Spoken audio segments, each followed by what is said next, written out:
News Talk 770 AM 92.5 FM WVNN. We're back here on the Yaffee program. I am Alabama's voice of reason, Huntsville's conservative conscience. And if you want to weigh in, we have our Yaffee text line 866-494-9866, sponsored by RegenesisStemCell.com. We have a lot of great stuff when it comes to Alabama news. So why don't we just get to that right now? We have those Alabama bullet points. Alabama bullet points. Today's headlines from around the Yellowhammer State.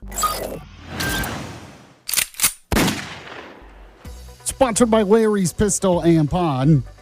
Number 4 today, State Representative Robertson has filed legislation to deny bail to illegal aliens charged with violent crimes.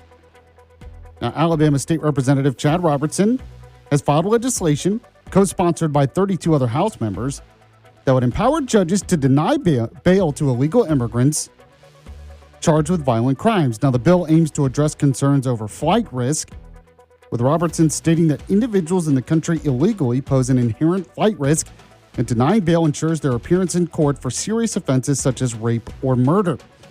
Now, the legislation highlights examples of applicable crimes, including attempted murder, certain drug charges, shooting into an occupied dwelling, unlawful firearm possession, and capital murder. Shouldn't part of this also be we immediately report them to ICE if they're illegal immigrants? Dangerous criminal illegals, report them to ICE immediately. That should be a part of this.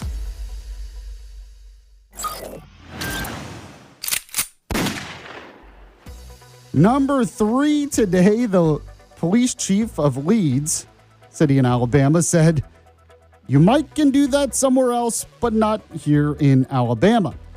Now, what is he talking about? He's talking about interfering with ICE operations. I wrote about this at YellowhammerNews.com. Leeds Police Chief Paul Irwin issued a stern warning against interfering with law enforcement during arrests, especially those involving illegal immigrants, stating, quote, "You might can do that somewhere else, but not here in Alabama." Now, the warning followed an incident where officers conducted a traffic stop on Jacob Martinez, described as an illegal immigrant, who was found in possession of meth, a stolen handgun, and other drugs. Now, he faces multiple charges, including unlawful possession of a controlled substance. But as this was going on, local resident Mary Lisa Everling allegedly blocked the roadway with her vehicle, honked at them, yelled at them, and they arrested her too, which is good. And they're putting that warning out there, which is good.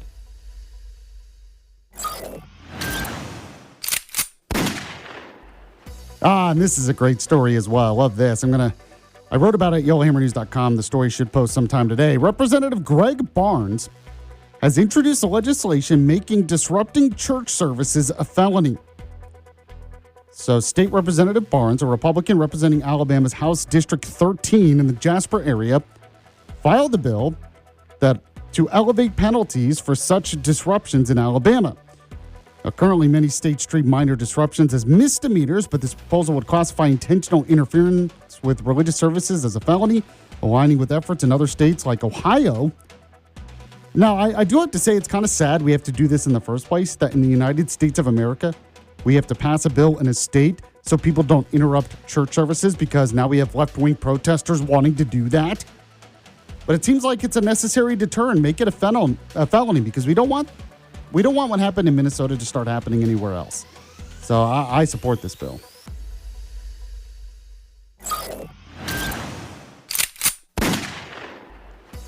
And number 1 today, Senator Tommy Tuberville hints at a preemptive strike against Iran, says the Armada is on the way. Now, just a few minutes ago, I saw that Senator Katie Britt was also commenting on a potential preemptive strike against Iran.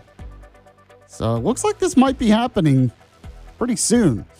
U.S. Senator Tommy Tuberville appeared on Newsmax TV's The Briefing and suggested that President Donald Trump is preparing for a potential preemptive strike against Iran, stating he said the Armada is on the way.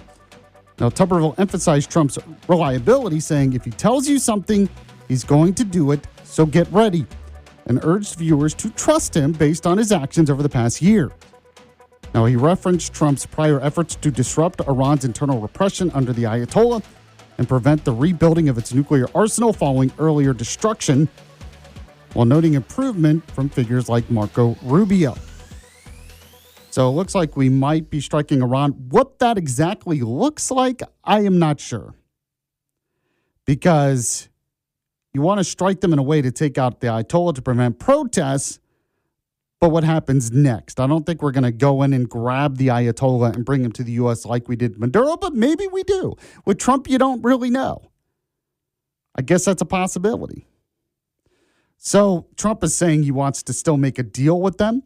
I have seen no indication that Iran wants to make any kind of deal. And I have seen no indication that Iran has backed off on killing protesters and killing their own citizens who are sick and tired of the terrorist regime. I've seen no indication that that's changed. So if Trump is drawing a red line and Iran hasn't changed at all, unless there's something going on behind the scenes I don't know about, maybe it is possible. But you have a Air Force carrier group now in the region. So we'll see. We'll see exactly what that looks like. By the way, I want to tell you about the sponsor of the Bullet Points once again. It is Larry's Pistol and Pawn. Go two locations, really, you need to know about. There is one in Huntsville off North Memorial Parkway and another one in Madison off 565, exit 3, next to the big rusty water tower. It's an 18,000 square foot facility. Great customer service, and yes, the best selection of jewelry for the best prices in town. So if you go to Larry's today, Valentine's Day, keep reminding you, it's right around the corner. You want to get your wife maybe something nice. You know, I bought my wife diamond earrings there a couple of years ago. I usually wouldn't do that because it can be pretty expensive, but I got it for a great price. So that could be you. If you want to step it up this year when it comes to some kind of Valentine's Day gift, go to Larry's Pistol and Pawn. They have financing options. You're going to get a good price anyway. They can do jewelry resizing, and you can even put it on layaway. I don't know what else you need to know. And the selection is huge. I mean, they had to install even more display cases in there because they have so much they want to sell. Now, if you want to pawn or sell anything of value there yourself, you can do that at Larry's Pistol and Pawn. So go to the website, find out more information about some of the latest deals, pistolandpawn.com. That's pistolandpawn.com. When you go, let them know you heard about it from Yaffee. All right, Todd Stacy going to join me next. I'll ask who he has interviewed recently on Alabama Public Television's Capitol Journal, what to expect out of the legislature this week, and talk about some of those bills that I mentioned in the bullet points. So you're listening to the Yaffee program. Back in just a moment.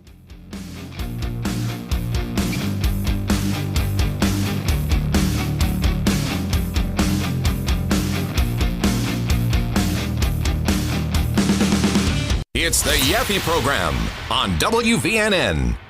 What would you do if your online store converted 36% more shoppers? You could take 36% more vacation. Another pina colada? Yes, please. Open a new retail location with 36% more square feet. Fantastic. Hire 36% more help. You're hired and you're hired. Shopify has the world's best converting checkout, up to 36% better than other e-commerce platforms. What you do with those extra sales is up to you. Switch to Shopify today at shopify.com/listen and get a $1 trial. Shopify.com/listen. It's back.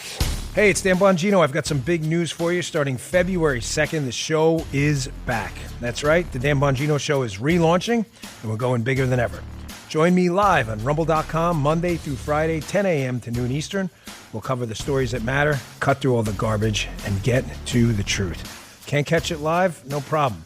Grab the audio wherever you get your podcasts. Remember, February 2nd, the return to the Dan Bongino Show. Don't miss it. It's back. Hey, it's Dan Bongino. I've got some big news for you. Starting February 2nd, the show is back. That's right. The Dan Bongino Show is relaunching, and we're going bigger than ever. Join me live on Rumble.com Monday through Friday, 10 a.m. to noon Eastern. We'll cover the stories that matter, cut through all the garbage, and get to the truth. Can't catch it live? No problem. Grab the audio wherever you get your podcasts. Remember, February 2nd, the return to the Dan Bongino Show. Don't miss it.